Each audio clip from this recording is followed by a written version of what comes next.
Hello and welcome to DigiBall channel, where today we've picked an 11 of players who escaped tough childhoods to become stars of the game. Goalkeeper Tim Howard. Tim Howard might not have had as tough a time as some of the players in our 11, but the American stopper has had his fair share of hardship. His parents separated when he was 3, and Howard suffered with Tourette syndrome and OCD. He and his brother stayed with his mom, who worked multiple jobs to support them, sharing a cramped single-bedroom apartment in New Jersey. Sport was Howard's calling, and he initially showed promise as a midfielder as well as on the basketball court.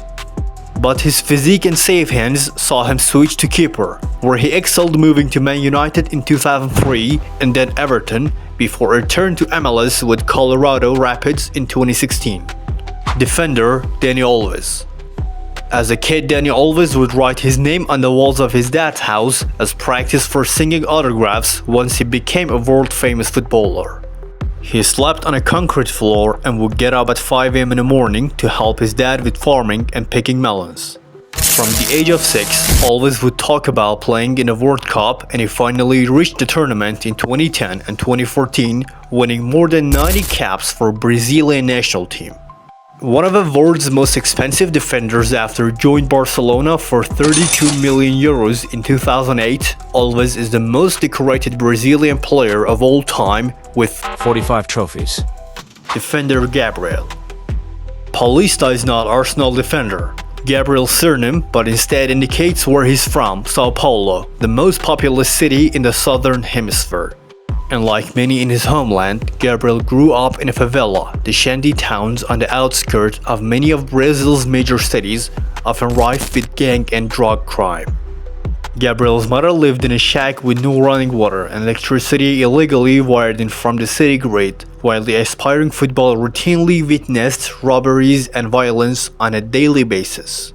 And like Rivaldo and Garrincha before him, the young Brazilian used football as an escape route, moving to Spain with Villarreal before making the leap to London in 2015. Defender Alexander Laurent. Arsenal Invisible Laurent is the son of a politician from Equatorial Guinea who was forced to flee the country in the 1970s after opposing the corrupt and murderous regime of dictator Francisco Mercedes Nguema. Nguema sentenced Laurent's father to death, but he and his pregnant wife were able to escape to Cameroon, where Laurent was born. After 3 years, the family moved to Spain, and Laurent, his parents, and his 14 brothers settled in a tough neighborhood near Seville.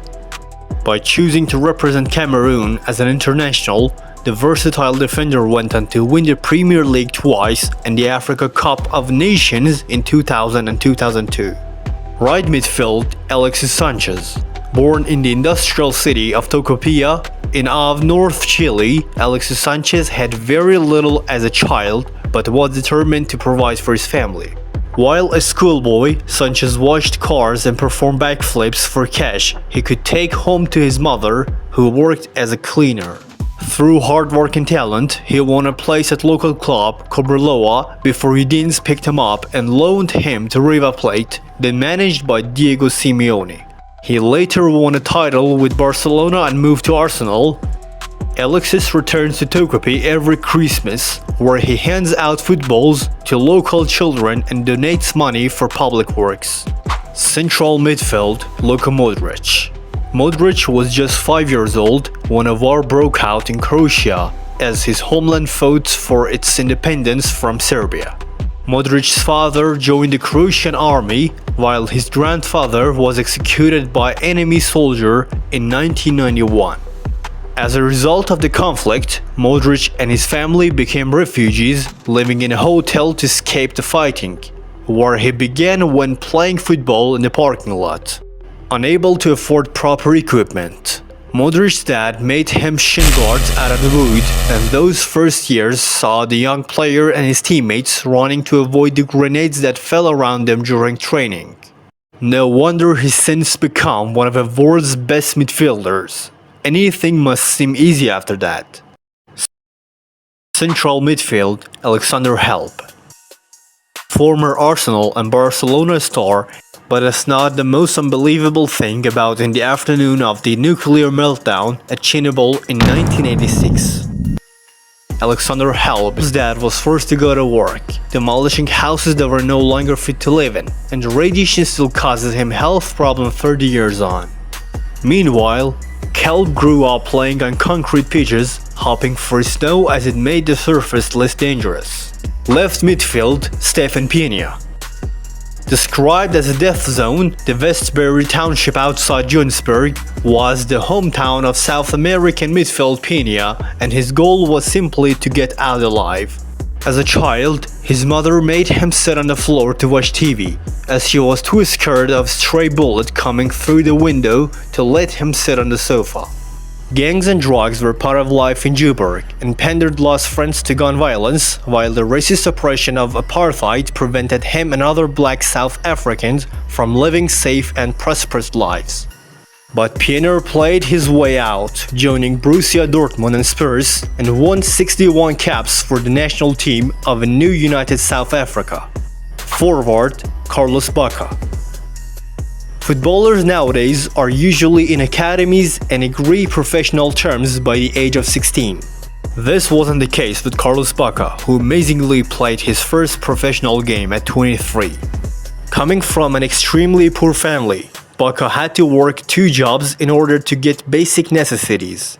This after nearly giving up all his dreams to become a footballer. He had a successful trial for Unia de Form here and ended up at Club Rouge 5 years later, before becoming a Europa League champion at Sevilla. Forward, Zlatan Ibrahimovic. Often labeled as a cocky douche, perhaps Zlatan's personality is just a result of always being an outsider. The son of a Croat mother and Bosniak father, Zlatan grew up in a Malmo ghetto and had to deal with his dad's drinking problem and violent tendencies. The young Ibra loved to steal too, nicking everything from sweets to cars, and once accidentally stole a bike from the coach of his youth team. Thankfully, the coach forgave him and talked Zlatan into pursuing a career in football when the young Swede was planning to ditch the game for a job on the docks. After 450 career goals, that like a good call. Forward, Carlos Tevez. Born in Futipaz, then one of the most dangerous neighborhoods in Argentina, Carlos Tevez is literally marked by his harsh upbringing. He was scalded with boiling water as a child, and he spent 2 months in hospital, later struggling with the dangers of violence and drugs. When you looked out of the window, what you saw would scare anyone. After a certain hour, you couldn't go into the street, Tevez said of his childhood. With crooked teeth from a teenage street fight, Tevez was offered plastic surgery to correct his scars by first club Boca Juniors, but refused, claiming he was proud of where he came from.